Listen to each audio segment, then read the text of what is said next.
A reminder, John Howard Week is continuing the rest of this week all the way through till Friday. There are local things going on here in PEI, such as the podcast, and there are national things going on all across Canada. So feel free to check out the John Howard Society of Canada website for more information on that. If you are looking to find this podcast or others, you can go to our John Howard Society of PEI YouTube channel or our website. And you can also go onto Facebook to find more information about what we're up to. So with that in mind, we are focused on the education pillar today, although our guest has background in a lot of areas, so we may dabble in other pillars as we go along. But that said, Sandy, thanks for joining us and welcome onto the podcast. Thanks for having me, Josh. Yeah, so why don't you start by telling us a little bit about yourself and what you do and what you've been up to. Great, yeah, thanks. My name is Sandy MacDonald. I am the president and CEO of Holland College, which is the community college system of PEI. I've been in this position as president for 7 years, and I'll be retiring shortly. We're just naming a new president today, as a matter of fact. Okay. In terms of my background, I did spend a number of years, I'm a psychologist by training, so I did spend a number of years as the psych consultant for our Department of Justice here, so I was responsible for both provincial correctional centers, the 3 youth centers at the time, the probation offices. So I provided support, psychological service to those groups. And I also did work for the federal system as a contract psychologist for the Correctional Service Canada for federal parolees who were on PEI. So I had a broad range of responsibilities and lots of experience dealing with the people who are actually incarcerated or out on the street on parole or probation. Okay, yeah, so fantastic array of experience and background, very much intertwined with the criminal justice system. Absolutely. So I guess I'd be curious to kind of hear how you ended up shifting from the justice system into the education system. Yes, what happened was I was actually working, I started out in the education system as a psychologist, and then I switched to the Department of Justice, spent a number of years there and a number of years with the federal group, and decided that I could probably do as good a job as an administrator, some of the other administrators I was dealing with. So I decided to try my hand at administration, and that was about 20 years ago or so. So at the time, I applied for and was appointed superintendent of the public school system. So I did that for a while. And then I was deputy minister in the provincial government for 6 years. I did both education and then set up the Department of Innovation and Advanced Education. And then I came to the college. I switched from the actual providing of clinical services to administration because providing clinical services, you're dealing with one client at a time. Yes. But if you're in administration, you can affect a broader range of outcomes and interventions and a broader range of clients. So that's why I moved from individual service into what I would say is group practice. Yeah, and you really broadened that impact. That's right. Absolutely. Yeah, and widened the amount of people that you can make a difference for. Absolutely. And as you've kind of ventured into the education system, what have been some of the impacts or kind of things that you've tried to move forward or progress or see happen over the Well, the most recent is actually work with the John Howard Society directly with Keith and the people at the Correctional Center in Sleepy Hollow and in Summerside. We're hoping to create a distance education program. Basically standardized distance education program for those who are incarcerated, and then continue that as they move out into the street. So we've had a number of meetings already, and we're hoping to have something up and running by the end of June. Okay. And it's very consistent with my my previous experiences, where when working in the youth justice system and in the adult justice system, it was clear that many of these young people had difficult experiences in the public school system. And so the idea was that we would get early identification, so we'd identify those most at risk in the late elementary, early high school years, and be able to help them make that transition into post-secondary or the labor market or connection. So the idea of really early intervention and prevention was something that I've always been interested in. And I found that if the young people have had a good education, good solid set of literacy, numeracy, and psychological skills, that they're able to make a transition successfully then to post-secondary. That has been the key area for many people who fall down or who fall into the system Right. That seems to be the area where they fall down first. Yeah. Is the public system. So yeah, you touched on a few things there that are kind of interesting. So one is this kind of upstream approach.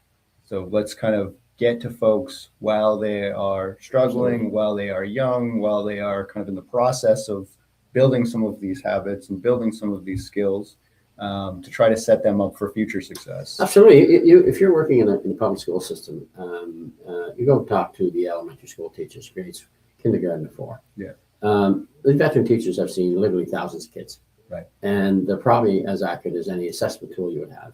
And say, which of these kids in front of you that you have this year, what the kids are really at risk? And they can almost, with a pretty accurate degree, tell you which of the kids that they should be concerned about. And if we can help identify those young kids when they're the literacy and numeracy shortcomings are relatively easy to find. Sure. The preclinical levels of anxiety and depression, let's say, are a little harder to identify. But those types of behavioral issues, you want to look at those and say, are these things that we need to intervene with now, or they can't grow out of those? Right? Some of the issues they'll grow out of it, but some need to be. If you're a young person who's got clinical levels of anxiety at the age of 10, 12, 14, 16, they're not going to grow out of those. Right. And so you need to intervene at a younger age so they're not turning to substances to kind of help them numb what they're feeling. So the quicker you can get at them, the better it is. And while they're in the public school system is often the best place because they're still in the structured system. They're still seeing people every day.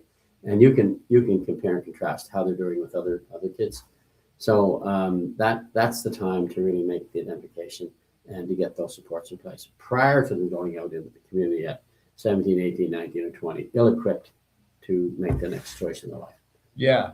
So there's really an opportunity from your perspective, and I certainly would agree, to start to evaluate what does that look like at a very early age, as early as, like you said, kindergarten to 4, and see what are the trends, what is the trajectory for some of these folks. Just to give an example, it's estimated here in Atlantic Canada that 4 in 10 kids coming out of high school are presently unable to make a successful transition to the apprenticeship programs, the post-secondary college, university, or the labor market. Okay. Now that 4 in 10, there's not a ton of empirical evidence to support that number, but there is a great deal of anecdotal evidence. You talk to school principals, you talk to school guidance counselors, staff at school boards, or staff at departments of education. You'll hear that number over and over. Right. So if that's the number that we're working with, and whether it's 35 or 40, it's too high. Yeah. The idea then would be that how can we look at those 40% and say, what can we do to help them make a successful transition to the next stage of their lives? And so if it's 40 at grade 12, we should be able to identify grades 8, 9, 10, 11, who those kids are, and get at them, get the supports they need at that point in their lives. Right. And also continue to help them make the transition when they get to grade 12, to college, to the university, to the apprenticeship, or to the labor market.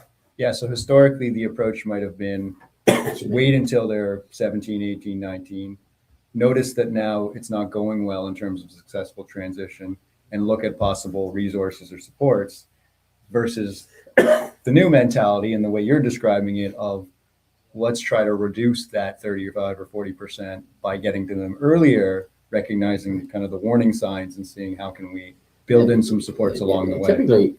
Typically you would often see a young person who's in their late teens and early 20s. And that's when you're seeing often a full manifestation of clinical problems with their mental health. Right. Clinical levels of depression, clinical levels of anxiety, addiction types of behaviors, harming behaviors, you name it. And so rather than wait until those are fully manifested, seeing if we can intervene when they're still in the problem development phase. Yeah. So you'd say, oh, this seems to be it's going to be a problem for this young person in the next few years. Let's get in there now. Yeah. And I think if you talk to guidance counselors at junior and senior high school, as we do at the college, or principals of high schools, as we do at the college, you'll hear that they're identifying these kids early and early, which is great. But you need to get the supports in the public school system before they're trying to make that transition and failing. Yeah. So as you're noticing those trends on the outcome or the output of, high school towards the end of high school, how can we build backwards Absolutely. and change the curriculum supports process Absolutely. so that when they get there, they are more successful. Yeah, the first intervention and the most common intervention, of course, is to make sure the students have the basic literacy and numeracy skills to be successful in high school. Right. And this is the year 2026. We're still talking about literacy and numeracy, unfortunately, in Canada and in Atlantic Canada. And we still see significant numbers of kids who are having trouble reading at grade level, doing math at grade level. And if you're a student in a smaller community, rural community, or if you're poor, family income, or if you're male, those seems to be or if you're a member of a minority, or if you're an indigenous person, those are some of the characteristics that are associated with struggles in these areas.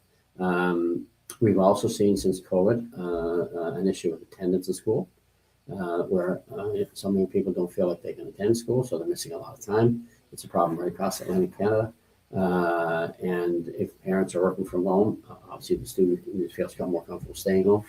So even something as fairly straightforward as attendance gives you some indication of who's going to have a problem post high school. Right. If they're not attending in high school, they're missing a lot of time in junior high school, they're probably going to have a difficult transition into the college, university, or labor market setting. Right.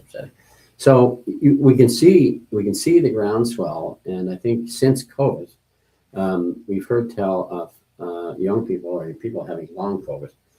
Well, I think our education system in some ways has got long COVID. There have been a series of unintended consequences that have resulted in the school system and the high school, junior high, not being as effective as was shown as it was, let's say, pre-COVID. Interesting. Yeah. So there are some lasting impacts. Absolutely, there are. Yeah. And so as we think about kind of some of the other pillars in this general topic of criminal justice, how do you see then some of those individuals who are leaving school without some of the either numeracy or literacy skills, or without some of the kind of psychological stability or wellness?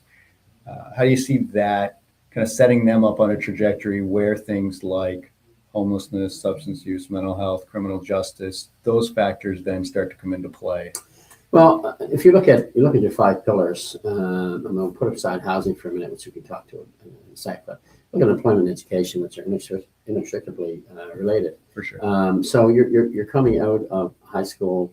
If you're struggling in high school, it's going to be very difficult for you then to find even summer employment, or as we typically start that employment developmental arc. So the education employment dynamic is pretty well known. Right.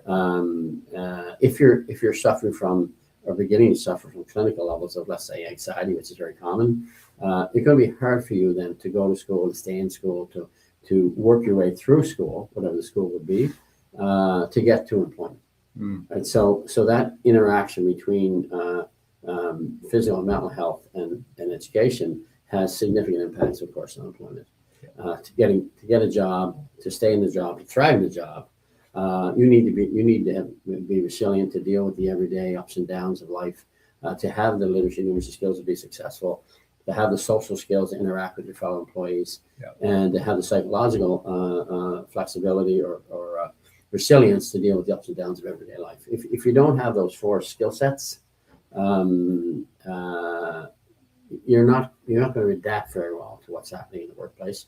You're going to have trouble accessing employment, and you're going to have trouble keeping employment, and certainly have trouble thriving. Yes. To give you one example, in our wellness center we opened at Holland College last year, it's built on the idea of developing resilience. So we would estimate that probably 30 to 35% of our students overall at Holland College would struggle with some of the aspects I've mentioned. Sure. And our idea is to help them, first of all, understand what it is, if they're dealing with high levels of anxiety, what exactly they're dealing with, and most importantly, how can they learn to deal with it themselves? Because there's not always going to be a therapist there when you need them, and not always going to be a psychiatrist there or a doctor there when you need them. So the idea is to understand what the condition is, to help them realize how they can control the condition, how they can treat it, and then what to do when they're having a clinical episode. So that whole idea of teaching resilience is very important for the post-secondary system, and I think a lot of the schools are doing a good job of it. But it's important that we get those kids who come to the high school who we know are already struggling, to get them into our system and through the system. Yeah. And as I said earlier, 4 in 10 kids coming out of high school struggling is a large number. And we think collectively we can do better than that. Right. And when you talk about this idea of building resilience, which I think is a great way to put it, it's very, empowering, very positive focused. What does that look like in terms of, I know you've got kind of the psychological background, so I'm sure you're comfortable speaking to this idea, but what does that look like in terms of building resilience for people, and how do we do that? So when we may have young people coming to us, for example, from high school, we get any number of students will come and they will have their individual education plan. So they've already been identified as having some challenges. It could be a numeracy problem, it could be a mental health problem, it could be a physical problem. Sometimes it's all three. So what we would work with a young person in doing is to help them fully understand what it means to have a clinical level of anxiety, and how's that different from regular old garden variety anxiety, because we all have anxiety, right? Sure. So first of all, we help the young person understand what it is they're dealing with. They may need to deal with a physician, and a medication could be part of the treatment plan. We also then help them understand, so what happens, how does it impact you? Like, what's it like? What are your triggers? What are the things that set you off? What are the issues that you have trouble with? So you can begin to recognize the behaviors that lead up to a full clinical episode. And then we would help. So what do I do when I have a full clinical episode? So who do I turn to? How do I help myself? Where do I go to need to get help? So instead of being when this young person gets out into the workforce, instead of being completely overwhelmed by a situation, they're able to understand. Oh, I see. This is triggering my anxiety. I know how to deal with it. I know where to go to get help. So they're not incapacitated. And so that's this idea of building resilience. Of course, the younger you can get the person doing this, the better.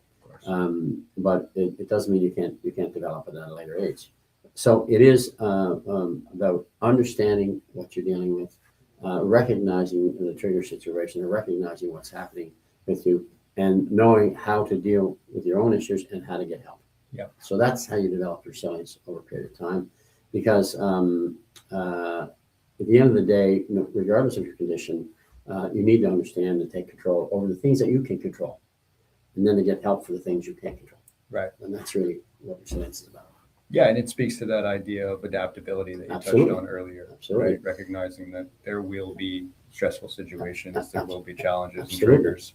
So if you want a person to fill a potential, let's say, I have the potential to be whatever I want to be, then what will often hold them back is some of these psychological challenges or social challenges that they need to address. Yeah, and responding to those in a way of like shutting down, isolating, withdrawing, or kind of a overreaction is tough versus that resilience where people can become more flexible and adapt. And it turns to, it is related to one of your other programs, the issue of health in particular, physical and mental health. Yes. Is that you're more likely to be incapacitated by a mental health issue if you don't know what you're dealing with, if you haven't been educated as to what's happening, if you don't know where to turn, if you don't know what your triggers are. Yeah. So that sort of physical and mental health issue, if you speak to the medical community, they'll tell you they're going to increase the numbers of young people at the emergency rooms who are having these mental health episodes. Not quite sure what it is, but certainly feel like I need help. Right. So that issue, the education point, is actually directly tied as well to the physical and mental health. Yes. It's very difficult to separate the dancer from the dance in that dynamic. But we know as well the physical side of things. When you're not eating right, when you're not sleeping right, when you're not feeling right, that it's not only a mental health issue, but certainly the physical issues as well. I had a young person one time, actually was a university student of mine, who wondered why his anxiety was so bad, and he told me that he would drink 4 large bottles of Pepsi Cola a day at least. And I said, well, you might want to get off the caffeine. Might be related to it, but simplicity. Look, sometimes your diet and behaviors can lead to problems with your mental health as well. And it's important to recognize that what we're trying to do at our wellness center, in addition to the things I talked about, is to help young people understand the importance of diet, sleep, and exercise. Yeah. And those are all very important contributors, determinants of health, both physical and mental.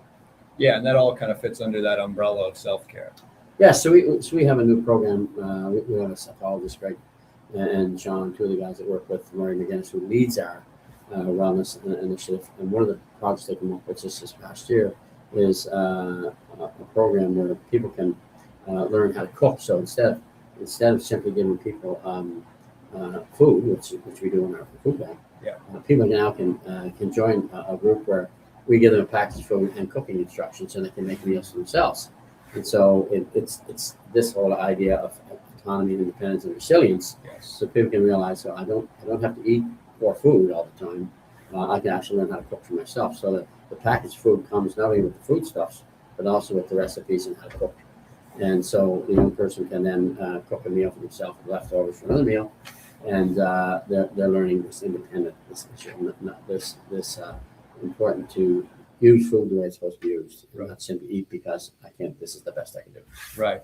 Yeah, and that approach creates sustainability. Absolutely, and autonomy. So people can say, I can buy my own food, I can cook myself. I've learned how to do it when I was in college, and they'll learn, of course, about nutrition itself. So what foods work best for me? What foods should I avoid? And I think that's part of this whole wellness approach and resilience approach we're trying to teach.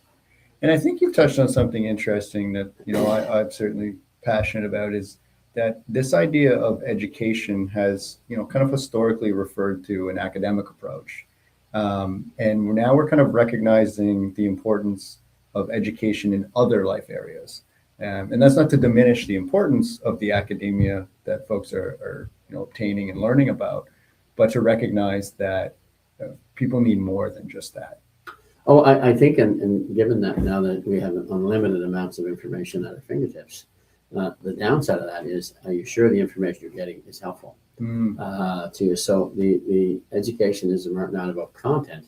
So it's about not only what's being learned, but how one learns. Right. And the importance of finding, well, I want to learn more about, I'll pick anxiety again because that's relevant. Sure. Are you sure that the information you're getting is stuff that is helpful to you? So the idea, or learning about nutrition, or learning about exercise or sleep, or those types of things are very important, because without those you can't take advantage of your other skills. Yeah. That's right. So the idea of post-secondary education, or education in high school now, is much about not only what you learn, but how you learn. Yes. And that's as important now with artificial intelligence, where you have literally unlimited amounts of knowledge at your fingertips at the end of your phone, for example. The importance of how you learn has never been greater. Yeah. Yeah, and I'm sure there's a lot of misinformation, and then a lot of, like you said, information that maybe worked for somebody but doesn't work for somebody else. Yeah, and if you're looking for the answers on the internet, you don't find as much misinformation as you find helpful information. Right. And so if you're looking, for example, about a condition you think you might have, you see literally thousands of tests of trauma and ADHD and anxiety and depression, all those types of things on the internet, and all promising, pretty simplistic solutions to those problems. It's not a very helpful dynamic to get involved in. Right. So it's important that young people understand there's all the information out there. How do I find the information that's reliable and valid and helpful to me?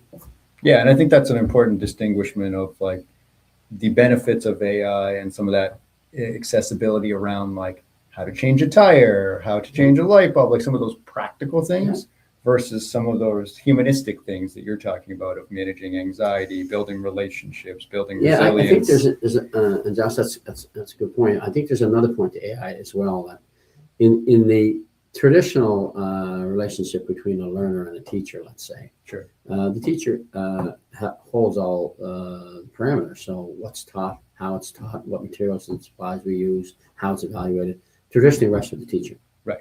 Now with AI, those parameters will now rest with the learner. So let's say you have a learner, and I don't learn math the way Josh learns math or Sandy learns math. Sure. Well, with AI, we can find out what's the best way for you to learn math. And we'll lose fewer students that way. So I was asked a question the other day, is AI for real? And I don't know if AI is going to do everything it says it's going to do in all other areas. I do know in education it holds an enormous potential to help us reach those learners that traditional education hasn't reached. And when I go into the correctional system, whether it's federal, provincial, or in prevention offices, it wasn't a lack of intelligence or potential I saw in the clients. Sure. It was often poor experiences in education, or didn't really have much emphasis on supports in the home, or poverty, or those types of things. But it wasn't that the people I worked with were any less intelligent than anyone else. It was some of their experiences and some of their learning challenges were a little different than others. Yeah. And so with AI, I think we've got a great opportunity to individualize learning for many people who learning has not been successful for in the past. Right. That's where it holds its greatest potential in education, in my mind. Yeah, and it's the way you're describing it is like a tool to accompany the pieces you already have. It is a very, very powerful tool. Yeah. And you're exactly right. And so the teacher then becomes a different sort of dynamic. Our college, we're part of a consortium across the country of colleges that are involved in AI. We're bringing in our new AI program in September. Oh, But I was looking I was at Microsoft in Toronto a few months ago with staff from Seneca College. Okay. And they were looking at how they train people to interact with the public, which is a skill in itself.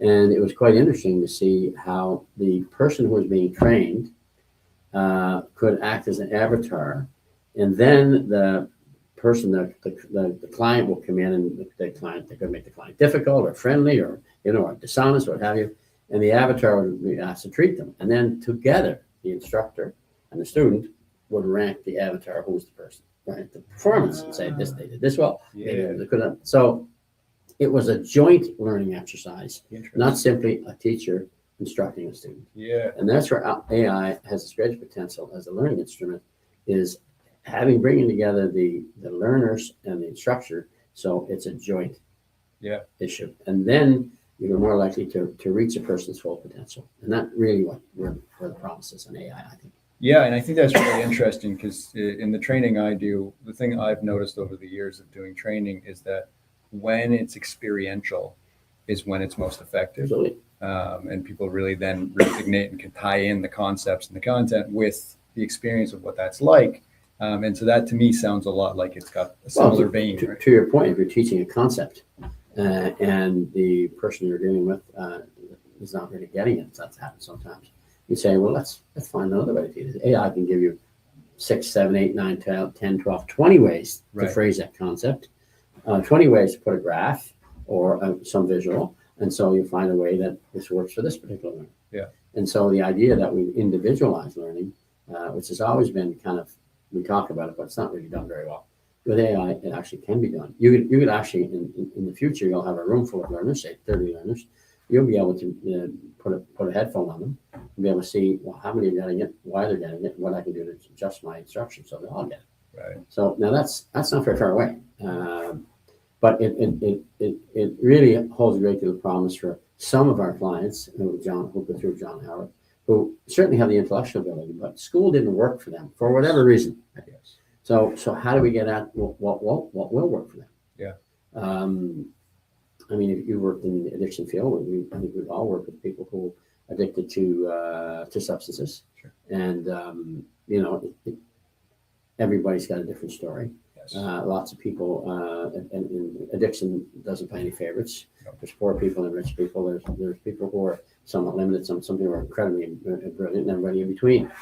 Yeah. But you can reach. You find it's a struggle sometimes to reach where that person is, and AI is going to help us with that too, I think. Yeah. It's not going to solve all our problems. People Sure. still have to change their behaviors. They'll still have to. There'll still be people who relapse. There'll still be all those issues that frustrate themselves and others.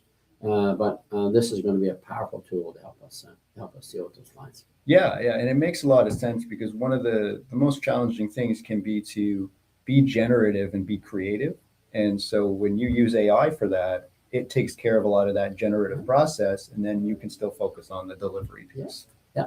It's not going to remove the need for people to help other people. No. It's going to make the helping process more effective, I think. But we're still going to need educators. We're still going to need social workers. We're still going to need people who work in correctional facilities and addiction treatment. We're still going to need those people, because behavioral change is essentially a human construct. Yes. It helps. It's best when you're dealing with other human beings in a helping profession. AI is not going to do that for you. No.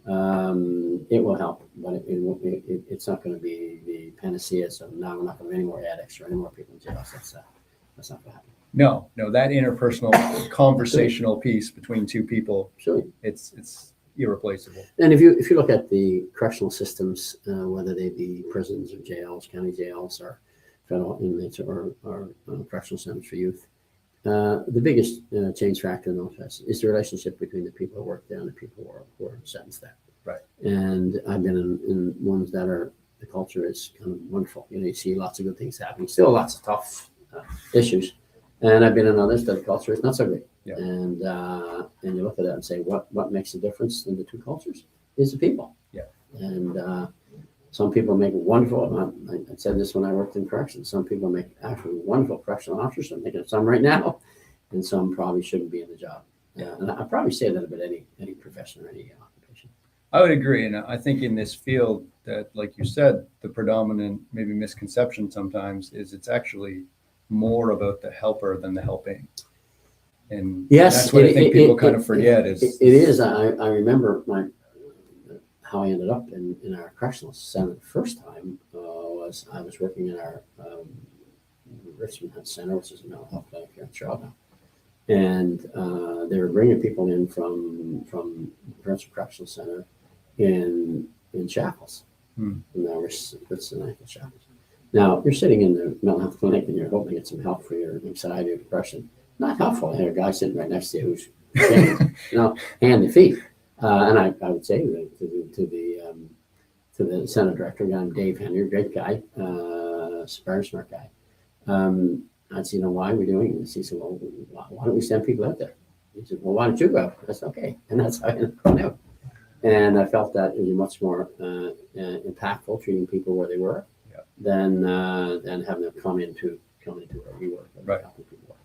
And I think that's still a challenge in the correctional system, is that we don't have an integration between the center and the community that we need to be most effective. I think that's a glaring shortcoming of the system. Yeah, and so a couple of the themes that emerged from yesterday's podcast we're around cross-sector collaboration and discharge planning from institutions. And so it's interesting that you kind of bring that up. Yeah, I was at a meeting about 3 weeks ago, a month ago, on the construction of the new correctional center in Summerside, the courthouse. Okay. So there's planning going on for that, and a lot of people there. So I was invited. And one of the things I thought was interesting was that it was a room full of people, perhaps 40 people. We had consultants there who were moving us forward, and we had architects there and people. And another groups I was involved with, the small groups, one of the things that we talked about was the essence was nothing structural, not the building itself or what it should look like. It was the fact that we wanted to have the integration of the supports in the community to be reflected in the center. So when I was working in the correctional system, if Josh was doing, let's say 9-month bit, doing well, having a good time, about a month and a half before he starts getting agitated. And it was because he was going back into the same context that led to his being charged and convicted in the first place. Right. And so what was missing was, it's why we're talking about the education system and the correctional center, is because the integration process that we were employed was not efficient enough. Yes. And I still think we can do a much better job. Collective, we can do a much better job than we're doing at the present time. It was interesting to hear from these people at this building meeting that their concern was not so much the structure of the building, but the processes inside the building. Yes. And their communication and integration with the community. Right. It's kind of interesting. Yeah, so that's a big issue. Yeah, and that kind of speaks to the flow of people in there, and what does that look like? Absolutely. And if you're coming out, and one of your other issues is housing. So if you're coming out of a correctional system and you've been in there for 6, 8, 9, 10 months, and you've got nowhere to go in that house, well, chances are you're going to be hanging around with the people who were hanging around before you went in, and a very good chance you're going to reoffend, especially if you've got a problem with addiction or mental health. For sure. So there's nothing more stressful than not having a place to live. Not very few things that are more stressful than that. Agreed. So if your mental health is tenuous, or you're trying to stay straight or sober, and you've got no place to live, the chances of you doing that are greatly diminished because you've got no place to live, no predictable environment, no safe place to sleep at night. Yeah. And so it doesn't take Sigmund Freud to figure out that these things are all interrelated, but that housing is a massive issue if you've got these other conditions. Even if you weren't an addict and your mental health was perfectly fine, living in the street, it's a tough road to hoe. It's you're going to have problems physically, mentally, with addictions or with substances. So I know these are 5 pillars, but they're certainly interrelated. Definitely. Yeah. Yeah, they are very much interconnected. And to your point, yes, homelessness, even just the experience of homelessness can resemble the experience of trauma for a lot of folks. Oh, absolutely. And we a couple of years ago on our campus, we had an encampment. We had about 50 people camping on our campus, and we was there all summer. We were trying to find a way to help them move to another site, which we did. And it was interesting because our students, and this wasn't driven by administration, our students decided that they were going to help these campers by developing or organizing donations of a winter package, whether it's a sleeping bag and coats and those types of things. And so so we helped everybody move their tents. They were moving over to the where they are now in the homeless encampment near our campus.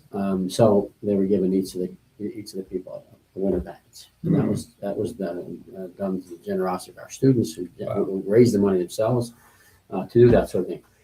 So they could see firsthand, while it wasn't working having them camping on our campus, they understood that you just can't kick them off and help somebody else, hope somebody else looks after them. It was very much that they wanted to help to make that transition to the center now. So the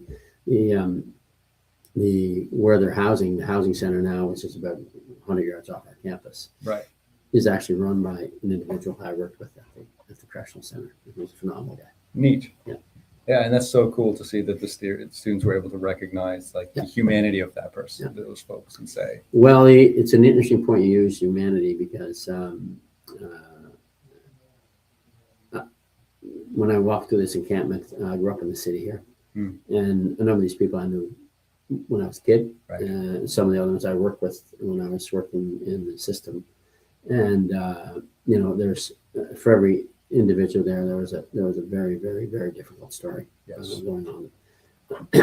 Nobody grows up in a situation where everything's fine and suddenly end up being. I shouldn't say nobody. Just a few people have significant mental health issues that happens to, but many of these people grew up in very, very challenging circumstances and ended up in the street, which is, when you look at it back and say, well, that's not that surprising. But when we start thinking of them as something other than our fellow citizens or fellow human beings, that's when problems really start. So, and we still have a lot of homeless people on our campus. We see them all the time. They someone smoking crack or something right here. But we know addicts, when they're ready to stop, they'll stop. Right. And not before that. Yeah. And so it's we see more people on the street than we've ever had before. I think part of that is the housing crisis and COVID. But the idea is, can we make sure we're not adding to that population by getting at those young people, as I said earlier. Yeah. Again, that extreme prevention mindset of trying to get to folks early in the process, which also fits into the correctional center, like you said, of trying to bring, whether it's distance education or whether it's programming, into the facilities and institutions so that people have a shot when they get out to live a different lifestyle. Yeah, and I think that our systems are not really fully integrated, and it's kind of sad. PEI is a small place. Yeah. Everybody knows everybody. Sure. And it's interesting because I've been out of the system a while, the training system a while, but I don't see that things are significantly better. I think they may be somewhat better in terms of helping people make the transition from incarceration to employment, let's say. Yeah. If there was one place I think we could make significant improvement, that would be the area that I would focus on. Yeah. Yeah, and that is, you make a very good point, because we are a small population. We are a close-knit island where folks know everybody. In theory, it should be easier to bring these things together and create pathways and collaboration. Right? Is in theory, yeah. Yes, I'm sure you and I could go on and wild out some of the things we've seen. So it's there's lots of good people and lots of goodwill. Yes. But we need some real, I think, some time to sit back and say, so what are we going to do to prevent these issues? We get remedial programs in place. We do have prevention programs in place. Yes. I'm not sure we have the accountability framework in place to know to say, well, are these things working? Because one of my pet peeves is that we often spend a lot of money on a problem, but we don't measure the outcomes. Right. And so, not that we shouldn't spend the money, but if it's not being effective, take the money, spend it on something else, see if we can make it work. Yes. Because I think there's a lot of good people and we're spending a lot of money, but are we getting the outcomes that we want to get? Yeah. And I'd be surprised if the answer is yes. Right. So then I should take the money and try something else that will work. Yeah. Because often in the public sector, this is not PEI, this is my experience in other parts of the country as well, where you start spending money, you say, well, that's the way we're going to do it. How's our going to fix that? You start spending it, it suddenly takes on a life of its own. And you say, is this really working? Yeah. So, and I think often we spend money in a misdirected way because we don't have accountability framework in place. So we need to be accountable on how we spend our money so we can see if we're making a difference. And if we're not, don't cut the money, just spend it in a different way. Yeah. To see if we can have more impact. Yeah, and I think you raised two good points that come to mind there. One is around the importance of data, right? Absolutely. Measuring things, knowing what's actually going on. And two is around the willingness to pivot. Absolutely. And you see that a lot. And I think, some of the greatest leaders are the folks who will get 6 months into something and say, probably didn't go as we thought it would. Let's change direction versus let's keep doing it because we started out this way. Yeah, there's, I've worked in a lot of different jobs in my career, and a lot of my last people, why do we do things that way? And the answer I've always gotten is, well, that's the way I've always done it. Oh, yeah. And I've seen that more often than not. I know people joke about it, but I actually have seen it. They'd say, well, okay, well, why don't we try something else? Yeah. And I think there's sometimes a reluctance in leaders, and I'd be in there too. You don't want to admit you made a mistake, so you just keep doing what you're always done. Double down. And so I think if you build an accountability framework at the front end, yes, you can say, okay, 6 months in, we're not hitting our numbers here, we're not hitting our outcomes here. Let's try something else. Yeah. Because now there's been money being spent. When I was working in the field, there was very little money outside the mental health clinics and outside the addiction centers. Right. So we didn't have the mental health teams we have now. We didn't have the resources we have now. Sure. And so we started spending more money on these issues. My question is it being effective? Is it working? Yeah. I don't know the answer to that. Sure. But I'd like to see the data. And you raise an interesting point. Some of the folks that do research around kind of homelessness and are kind of some of the leaders in homelessness is org code. And there's a gentleman named Ian who's the president.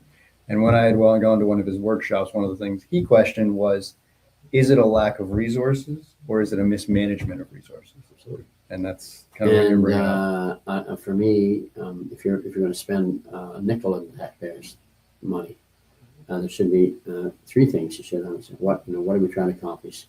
How are we going to measure that? And then the other day, are we being effective? Yeah. What do the results say? And so you'd say, okay, we spent $100,000 on this particular. Does it work? Have we seen more clients, or have we seen people get better? And the answer is no. Okay, let's take down and try this. Yeah. And be willing to accept that not everything, because we all know, and anybody who works in this field knows, you have as many relapses and many disappointments, as many people falling back as you have moving ahead, because anybody who's ever worked in the helping profession knows growth is never linear. No. You never say, okay, we were better yesterday than we were, better today than we were yesterday, and we're better tomorrow. Well, yeah, but sometimes people relapse. Yeah. Often they do with addictions or mental health. Sometimes human nature gets in the way. We forget to do the things we're supposed to do, and we don't do the right thing. But growth is never linear. We should look and say, what's the trend? Are we moving in the right direction? Are we getting more people help than we got yesterday? Yeah. Then that's maybe the best we can hope for. Yeah. But not to know is almost as bad as not doing anything. Right. In my opinion. Yes, because you're taking the resources. You're taking the resources and you're saying, well, I think I'm doing better. But, Yeah. But what if you're not? Yeah. take the resources and do better. Yes. So that if anything, if I was to criticize anything that we do as a community, I think that we need to be able to get better at measuring. So when I ask the question, how many homeless people are there? Like, what's the answer? And what are we doing? I talked to somebody in the housing the other day, and they have hard and fast numbers about what they're doing, right? And I was really impressed by the way they're bringing the homeless populations down, and because they're measuring how much they're spending. And I said, well, this is kind of, that may not be perfect, but at least they can say, here's how many people we have on the list versus how many people there last year. Right. And I think that is quite helpful. It's a good place to start. Good place to start. Say, do we have enough housing for those people who are on social assistance, for example? Right. They seem to think we do. Great. And at least that's a good place to start. Right? Sure. So I think where you have those areas, you're pretty comfortable saying, okay, that's working. Yeah. Are other things. Now, other things are pretty hard to capture. I mean, how many people are getting better? How do you measure? What's your accountability framework there? But it can be done. You can look at hospital visits and police pickups and those types of things. Yeah. And I think the city is pretty good at keeping track of their police performances around homeless. They've got some statistics there. Yep. And I think they were helpful in helping the city hire more police officers because it's clear that with a greater population, we were having greater challenges. So I think that's another case of where the numbers were helpful in making policy decisions. Yeah. So where we've got good data, we tend to have good policy. Yeah, and that again speaks to that cross-sector collaboration that we talked about. Absolutely, yeah. Yeah. Well, I think I could sit here and talk to you all day, but I do want to respect your time and keep things moving along. Is there anything else you wanted to share with us about kind of education, the pillars, criminal justice, anything you feel like you didn't get to talk about? I would say something, Josh, try not to be smart here, but I think, generally speaking, we've got a lot of people working in this area. And I do think we already know what needs to be done. I question whether we have the will or the leadership or the accountability framework to get the things done that need to be done. Yes. And I see the organization here. As I said, I did some work here many years ago, and there were very few people working here at the time. And now you've got a team, which I think is great. So I think we know, generally speaking, what needs to be done. I think now we need to have the will to do it, and the will then to change direction if we're not doing it right. Yes. And that's where I would say we need to focus our efforts. That's our next step. That'd be the next step. And I do think most of our citizens are realizing that when we see homeless people on the street, they are our fellow citizens. Yes. And we should be doing something that we can, as much as we can, for them. Notwithstanding the fact that homeless people have the rights to live the life they want to live. And so I think that given that situation, I just hope that we can figure out a way to better work together to kind of help the people who are incarcerated and those who are coming out of incarceration and need a better transition process. Yes. I want to be able to support people. Yeah. Well, thank you so much for joining us, Sandy. Thanks for having me, Josh. Appreciate it. Yeah. To everybody out there, thank you for listening. We will be back later this afternoon with another great podcast and another guest. Until then, you can always find everything going on here at the John Howard Society of PEI YouTube channel, website, or social media.